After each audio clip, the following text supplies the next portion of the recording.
পেশেন্টের হার্ট তো আমি খুলে ফেলে দিলাম, এইবার আমি কি করব? আমার তো মাথাতেই আসছে না। এই নার্স, আপনি একদম ভালো সময় এসেছেন, দেখুন তো এবার কি করব। আরে আমি তো এই হাসপাতালের আয়া, আমি কি করে অপারেশন করব? আচ্ছা ঠিক আছে, আয়া তো কি হয়েছে? আপনি তো নিশ্চয়ই অনেক অপারেশন করা দেখতে পেয়েছেন, সেই থেকেই একটু কিছু আইডিয়া নিয়ে বলুন প্লিজ। আচ্ছা ঠিক আছে, চেষ্টা করছি। অ্যানেস্থেসিয়া দিয়েছেন? অ্যানেস্থেসিয়া নাকি? ওই ওই সব কিছু দেয়নি। ওই কিডন্যাপ করার সময় অজ্ঞান করে না, ক্লোরোফর্ম, ওইটা দিয়ে মালটাকে অজ্ঞান করে শুইয়ে দিয়েছি। আচ্ছা এই পেশেন্টের কি হয়েছিল? অজ্ঞান হওয়ার সময় কিছু তো একটা বলছিল বিড়বিড় করে। ও হ্যাঁ, মনে পড়েছে, হার্টে ফুটো হয়েছিল। এই ব্যাপার, আমার বাড়ির ছাদে এর থেকে বড় ফুটো হয়েছিল।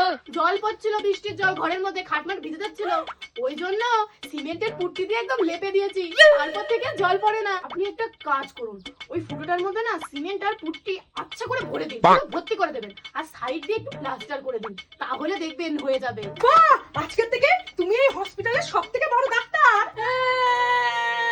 নাচছো কেন? আমার মায়ের অনেকদিন ধরে স্বপ্ন ছিল আমি ডাক্তার হব। ভালো কথা তো, একটা কাজ করো, তুমি গিয়ে একটা পাখা নিয়ে আসো। আমি কি করবো, এই ফুটোর মধ্যে আচ্ছা করে কাঁটা চামচ দিয়ে সিমেন্টের পুট্টি ভরি, তুমি পাখাটা নিয়ে এসে হাওয়া দাও, তাহলে 1 ঘন্টার মধ্যে মালটা শুকিয়ে যাবে। আর একটা মনে করে সুই আর সুতো নিয়ে এসো, মালটা শুকানোর পর তো সেলাইও করতে হবে।